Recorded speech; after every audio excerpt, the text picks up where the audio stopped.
Bonjour tout le monde, me revoici pour un format un peu spécial puisque je ne vous ai pas fait d'épisode de podcast depuis le mois de mai, donc vous vous doutez qu'il s'est passé plein de choses entre mai, juin et juillet, puisque là nous sommes le 25 juillet.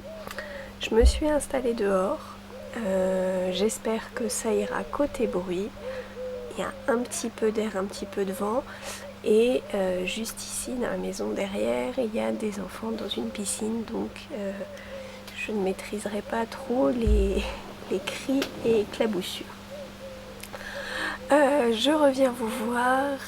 Donc, je vous disais, sous un format un peu différent, j'ai envie de faire une sorte de summer vlog. En fait, je me suis dit que j'ai tellement de choses à vous montrer en l'espace de presque 3 mois que le podcast ferait, je pense, pas loin de 2 heures. Donc j'ai envie de scinder ça en plusieurs petits épisodes, on va dire. Et je vais revenir vous voir. Est-ce que ça sera tous les jours? Je ne sais pas encore. Est-ce que je vais vous montrer d'autres choses? Je ne sais pas non plus. Bref, on verra bien. Déjà, je suis contente de revenir. Je ne sais pas par où commencer. Il y a eu plein de choses nouvelles. Vous voyez ma coupe de cheveux, je vous en ai parlé dans l'épisode du tag tricot où j'ai été taguée par Madeleine de Line Tricot. Ça pousse, ça blanchit. Je sais pas si je vous avais dit, le but c'est d'assumer mes cheveux blancs. En attendant, je continue quand même à les cacher. Voilà, et donc c'était pas prévu d'avoir une coupe aussi courte. Ma coiffeuse m'a conseillé, en fait j'avais plusieurs solutions, soit attendre la repousse sur les longueurs qui faisaient pas très très jolies, soit faire une coloration transition, sachant qu'elle n'était pas pour me décolorer mes cheveux parce que ça les abîmerait trop. Ils ont des années et des années de couleurs et qu'il aurait fallu 2 décolorations, je pense. Et la troisième solution, mais bon voilà, ça voulait dire une coloration transitoire. Je ne veux plus faire de couleurs, donc c'était un peu ambivalent. Ou alors, elle m'a dit une coupe courte, comme ça déjà la transition est plus courte. Et sur cheveux, enfin quand j'aurai ma vraie couleur, ça fera plus dynamique une coupe courte. Tout le monde a aimé cette coupe courte. Moi j'ai eu forcément un peu de mal à m'y faire, mais ça va. Donc là j'y suis allée pour rafraîchir un peu la coupe et je trouve déjà qu'elle est longue. Donc voilà. Je vous cache pas non plus que aller chez le coiffeur toutes les 6 semaines au lieu de... alors j'y allais tous les mois, mais ça commençait à être vraiment juste. Il aurait fallu que j'y aille pour bien faire toutes les 3 semaines. Donc là je double le temps où j'y vais et je divise aussi le prix. Donc voilà. Et puis alors là pour l'été, mais l'entretien, qu'est-ce que c'est bien. Alors un petit coup de sèche-cheveux parce que je suis obligée quand même de les placer. Ils se placent pas. Voilà. Et après ça va. Donc voilà. Bon, comme vous voyez, ça, je devrais être bien blanche dans les épisodes à venir. Derrière, je crois que j'ai encore un peu de brun. Là, je vois que sur les tempes, c'est grisonnant. Bon, bref. On n'est pas là pour parler cheveux. Ces petits summer vlogs, j'ai envie de les faire un peu comme podcast, c'est-à-dire que je vais vous montrer à la fois des tricots terminés et autres, pas que tricot d'ailleurs, donc des ouvrages terminés. Je vais vous montrer des ouvrages en cours et vous parler de quelques achats et projets. Voilà, parce que c'est pareil, côté achat, en 3 mois, il y en a eu. Et côté projet, j'en ai toujours un peu trop. Allez, c'est parti. Je vais commencer par celui que j'ai terminé il y a déjà... quand est-ce que je l'ai terminé? J'ai dû le terminer début juin. Bon, bref, c'est le châle Tramea de Audrey Borrego. Voilà, je vous avais dit que je le trouvais très joli depuis qu'il était sorti. Je me l'étais offert et j'avais même proposé un petit cal sur Instagram. Je le tricotais en donc 3 coloris. Ceux-là de chez Didier au fil d'Horus. C'était le kit Césarillon, donc dans la guise et socle, composé donc de 85% de mérino, 15% de nylon, en épaisseur fingering. Normalement le châle se tricote en épaisseur sport, donc un peu plus épais, mais là c'était parfait. Donc le kit était comme ceci, un orangé cuivré et un marron avec nuance de bleu, de beige, de quelques speckles rouille.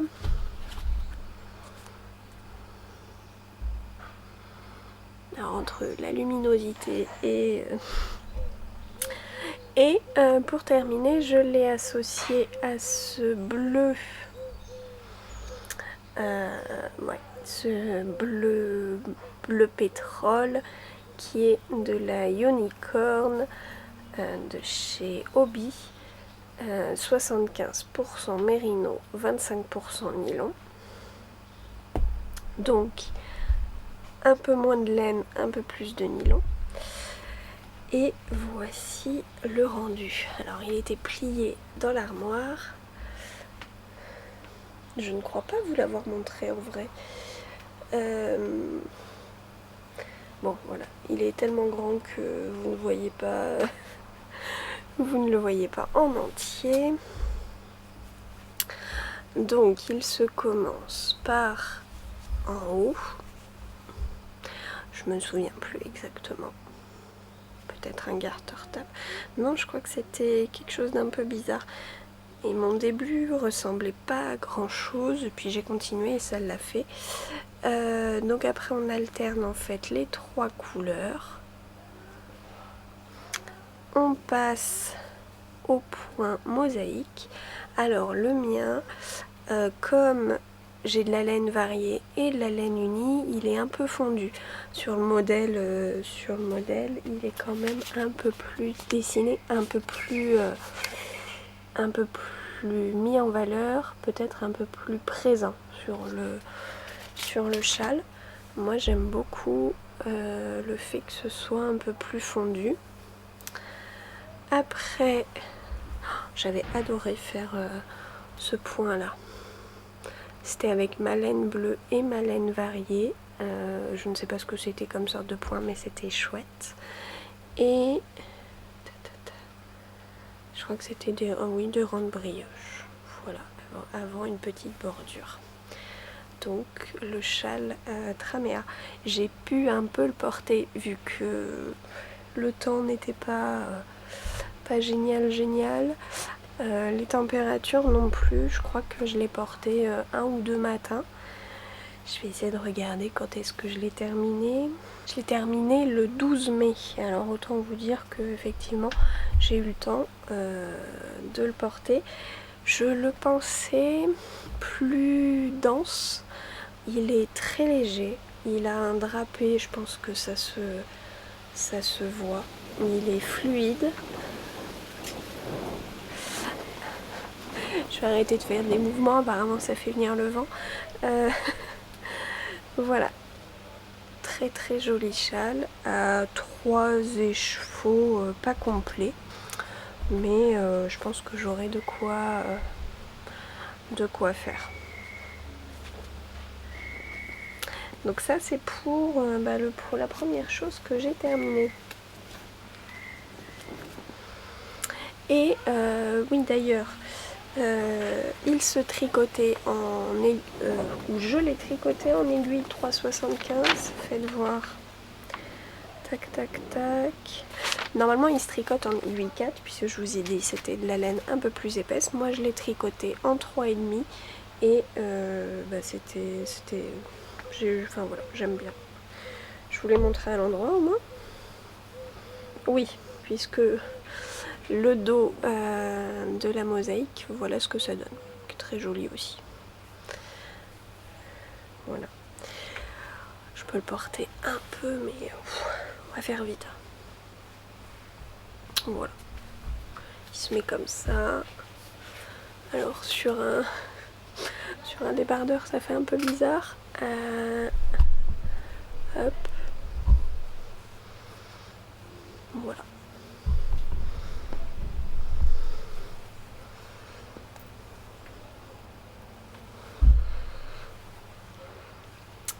Il sent le propre puisque je l'ai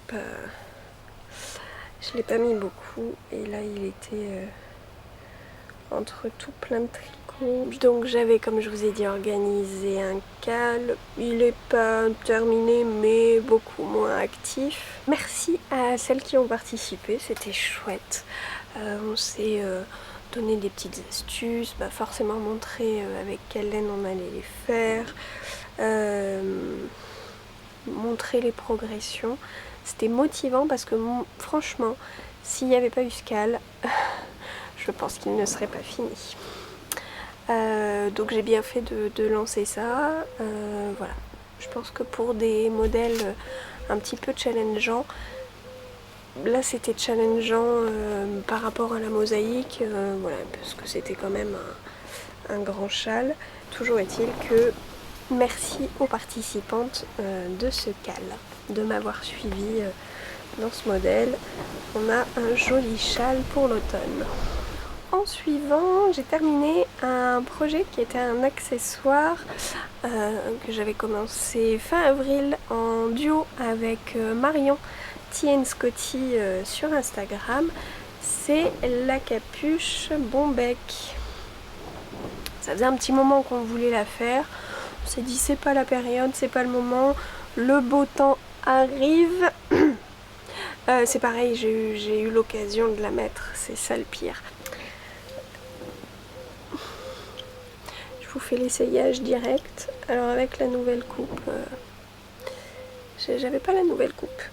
J'ai eu le temps de la mettre les matins en fait avec une veste en jean, pas en mode capuche, mais en mode snood. Parce que ça faisait pas le gros châle. En partant le matin, c'était bien, ça faisait sympa avec la veste en jean, la capuche par-dessus. Voilà. Que vous dire sur ce modèle? Encore faut-il que je me souvienne comment je l'ai fait. Je l'ai tricoté en 3,5 et 4. Pourquoi j'ai mis et 4? Bon. Voilà. Elle se commence par en bas en fait. Voilà. Par des côtes. Un que j'ai fait semi-torse parce que c'est ce que je trouve le plus élégant. Après on déroule jusqu'à l'ouverture de la capuche. On la tricote en aller-retour. On la ferme par un grafting qu'on voit un petit peu parce que je pense que c'est aussi le pli du séchage et je crois qu'on relève tout autour on relève tout autour pour en fait tricoter en hauteur la coulisse dans laquelle on va insérer un I-cord. Normalement, je crois, mais je suis pas sûre, l'i-cord se fait sur 3 mailles peut-être. Et j'ai un tricotin mécanique pour 4 mailles. Bon, alors autant vous dire que pour toute la longueur de l'i-cord, j'ai pris mon tricotin mécanique et ça fait parfaitement le job. Marion a fait pareil.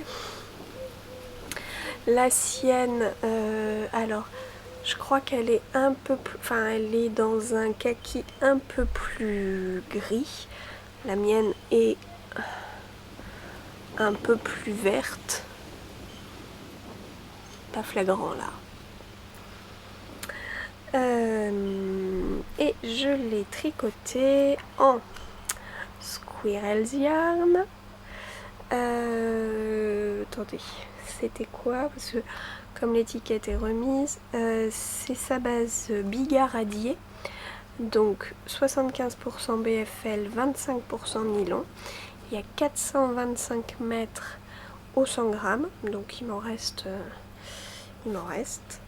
Et le coloris, c'était cache-cache dans les bois, un beau vert kaki, j'aime beaucoup. Et pour l'associer, sachant que ce fil n'était pas prévu. Ce fil était prévu, j'avais peut-être commencé à une petite scarf que j'avais arrêté parce que j'avais pas le cerveau disponible pour, mais ça devait être quelques mois avant. Normalement, le combo, je vous en ai parlé en mai, ça devait se faire avec un fil d'art, la Lamb's Wool, et j'avais le mohair pour qui était la crème queue Silky Kid. Donc hop, là j'ai l'étiquette de la deuxième pelote, 25 mètres pour 210 grammes, et le coloris, je sais pas, est-ce que c'est ça, 16 665. Donc petite interruption hélicoptère. Je disais donc que c'était le mohair qui était prévu avec la file d'art Lamb's Wool, mais qui est trop fine. Je crois qu'elle faisait 800 mètres au 100 grammes et j'avais pas assez pour la doubler. Donc ça tombait bien que j'avais cette beauté de chez Lisa en stock, puisque ça s'accordait parfaitement. Voilà.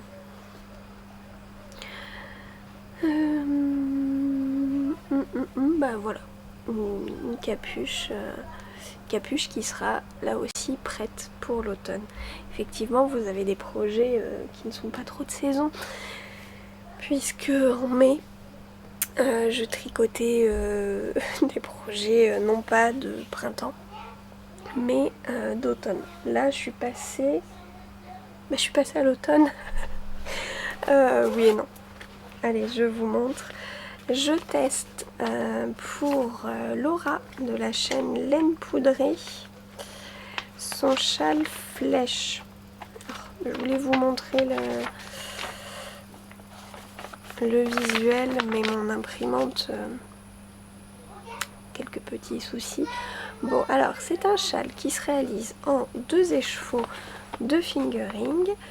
Je vais vous lire la petite présentation. Le châle flèche est un châle triangulaire asymétrique. Il est composé de points mousse, de points fantaisie et de 2 grands panneaux de dentelle. Pour la finition, un I-cord est intégré tout au long du châle. Et voici voici où j'en suis. Ah c'est bien, on voit bien le panneau de dentelle. Donc, hop hop hop. Il se commence par cette pointe en point mousse, où effectivement on augmente. Puis,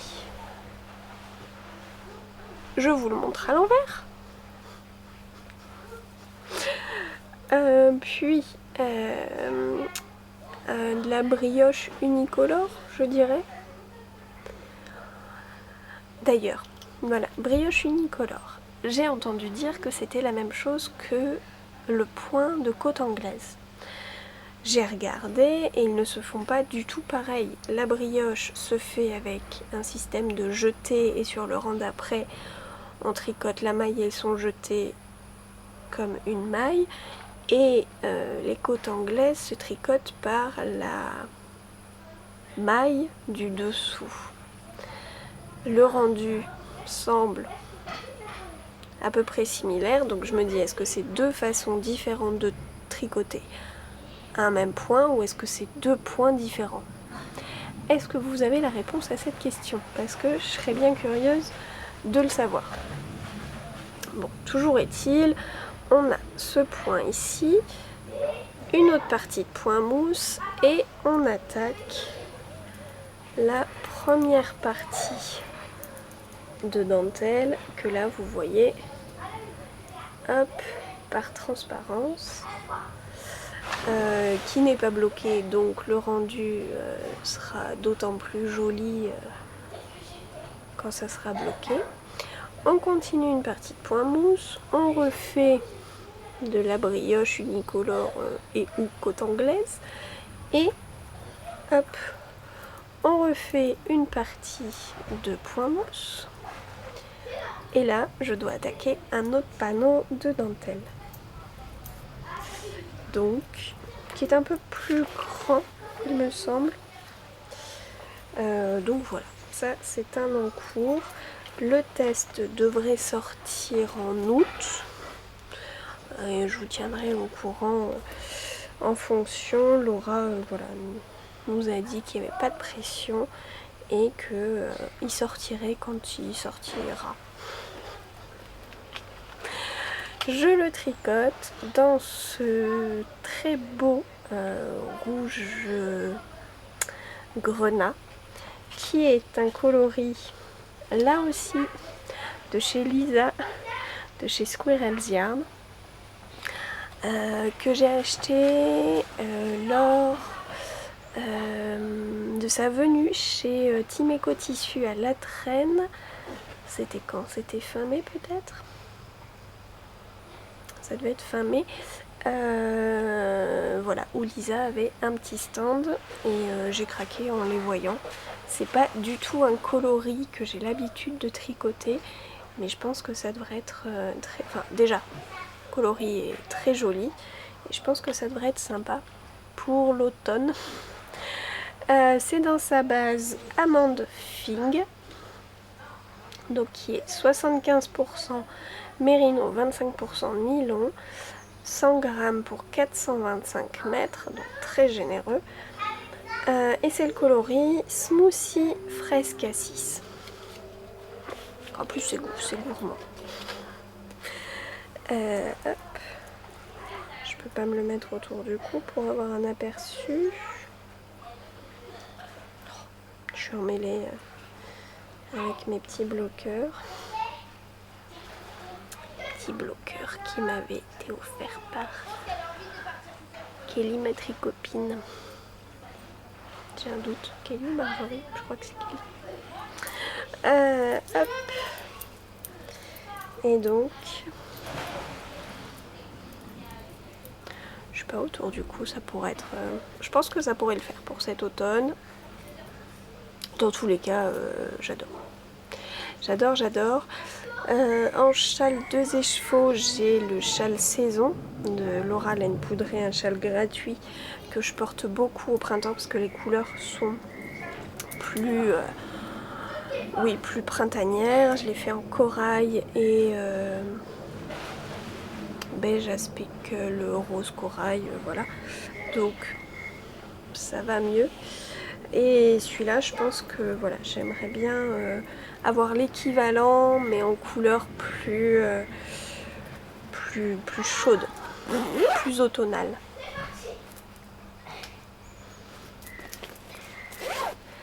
Désolée, la session piscine a recommencé et a priori c'est son session piscine avec sifflet. Quelqu'un qui doit se prendre pour un maître nageur. En Encourt. À Vieil-en-Court, je vous ai montré en mai et que j'ai un petit peu avancé, mais pas tout à fait. J'aimerais l'avancer là dans les jours à venir parce qu'il m'aurait été utile en vacances vadrouille.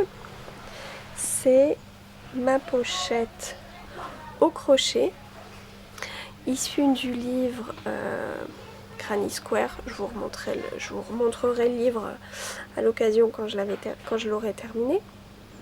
Donc normalement c'était qu'un carré. Je crois que je vous avais montré que par rapport à la taille de mon téléphone,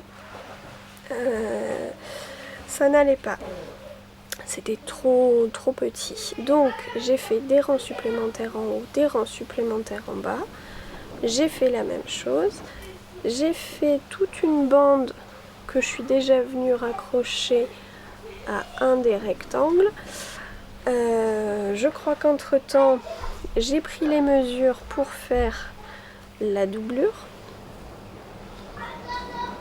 dans un petit tissu un peu transparent, très joli, qui m'avait été offert. Mais j'ai plus grand chose à faire en fait. Là il faudrait que j'assemble ma deuxième partie, que j'intègre la doublure. Pour la fermeture, j'avais réfléchi, est-ce que je faisais un clapet? Je crois que la dernière option à laquelle j'avais pensé, c'était un petit fermoir aimanté. Et pareil pour la anse, j'ai eu plusieurs idées. Soit la faire au crochet, soit en macramé. Après je me suis dit une jolie torsade tricotée, ça peut être sympa. Et au final, mon chéri a passé commande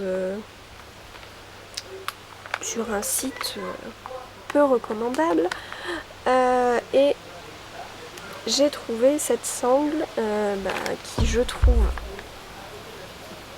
matcherait bien.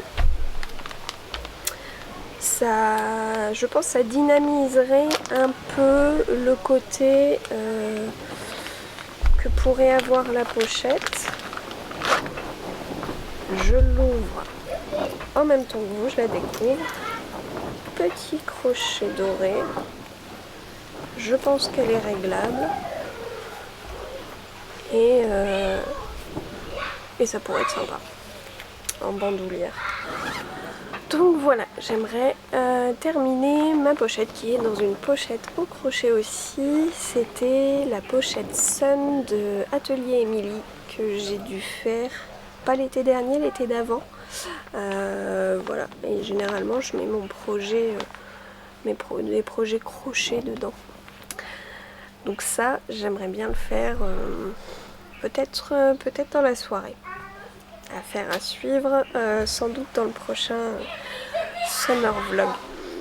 Côté achat, donc début mai, on a passé quelques jours chez ma tante qui habite au Mans, puisqu'il y avait les jours fériés. On est allé dans la mercerie chez Amy et j'ai trouvé une énorme pelote. Je pense qu'elle est aussi grosse, pas aussi grosse que ma tête, mais presque.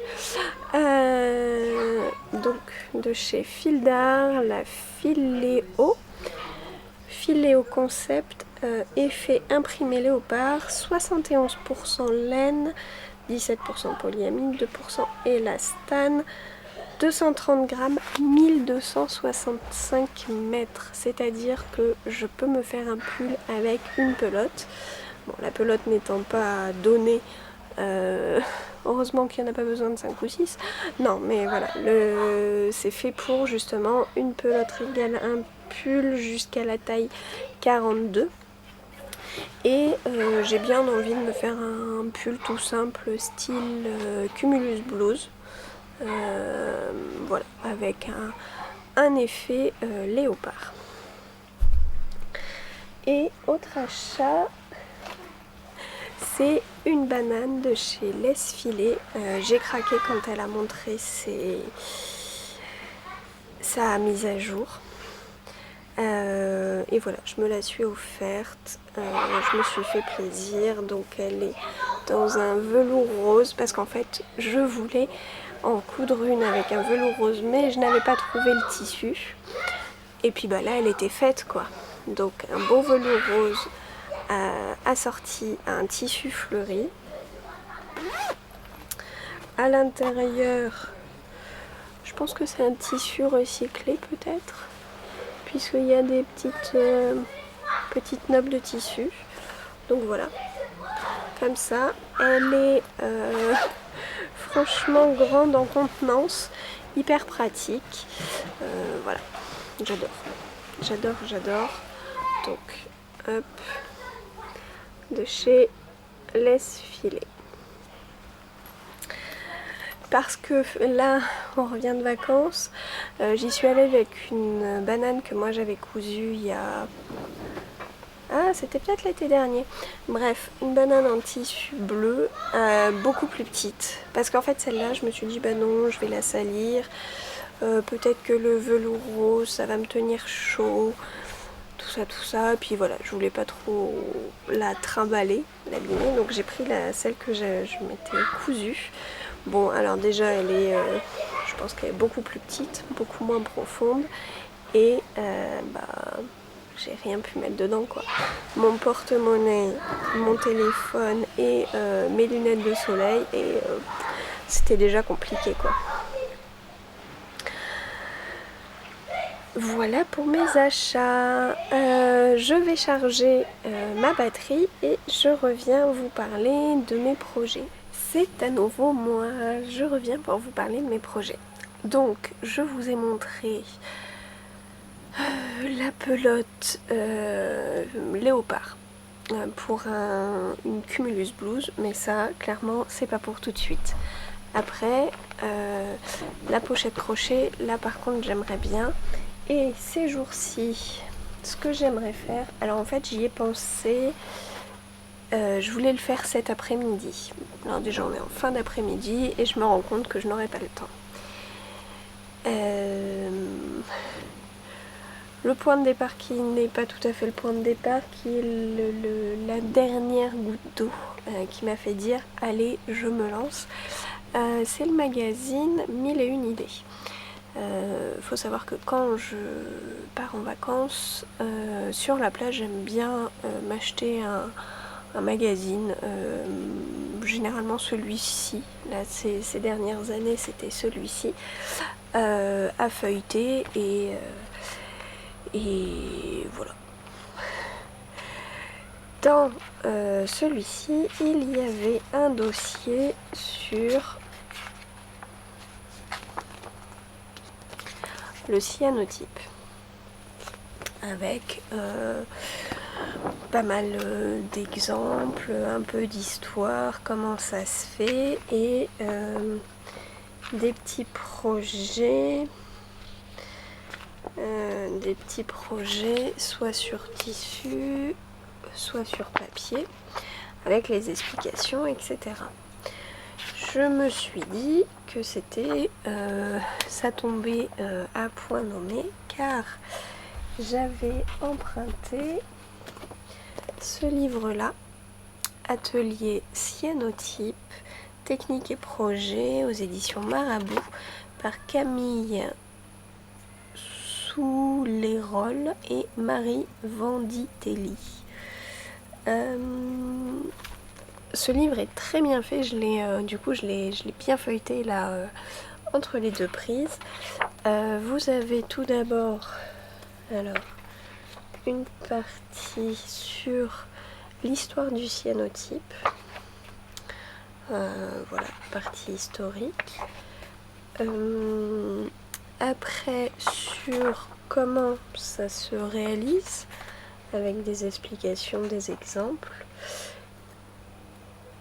Un troisième chapitre sur les herbiers, comment faire sécher ces plantes et végétaux. Et après, comment réaliser des cyanotypes autres, comment jouer avec les transparences, comment faire des masques, voilà. Comment rajouter des lettres, enfin voilà, vraiment même jouer avec des négatifs de photos, avec d'autres matières, avec d'autres papiers. Ce livre est très bien fait. Oh, une chemise comme ça, magnifique. Enfin voilà. Livre très très bien fait, atelier cyanotype aux éditions Marabout. Et donc c'est ça, cet après-midi je me suis dit, oh, je vais sortir mon kit cyanotype que je vous avais déjà montré, donc de chez Créalia qui m'avait été offert, et je vais m'y coller. Oui, sauf que ce qui est mieux, c'est de préparer le support la veille pour sécher, pour que ça sèche toute la nuit, le faire dans le noir, protéger les surfaces, bref, des choses auxquelles je n'avais absolument pas pensé pour aujourd'hui. Le kit comprend une fiche explicative, une petite paire de gants parce que ça tâche, 2 pipettes pour chacun des produits enfermés dans quelque chose, enfin dans une pochette isolée de la lumière, des petites pinces, le petit récipient et le pinceau, ainsi que des feuilles assez épaisses pour que ça se fasse dessus, et des panneaux de plastique transparent pour poser dessus, et avec les petites pinces pour maintenir le végétal ou autre dessus. Donc voilà.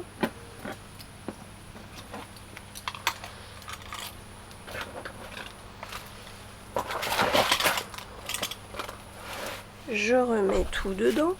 Les explications sont assez succinctes, mais ça fait le job. Mais je suis contente d'avoir lu les autres explications du livre. Et là, le kit, il m'a été offert. Donc je ne peux pas, il m'a été offert, il n'y a pas de prix, et je ne peux pas vous dire. Mais je suis bien contente. Et je pense faire ça ces jours-ci, à défaut de le faire cet après-midi. Hein, c'est un lancement de Summer Vlog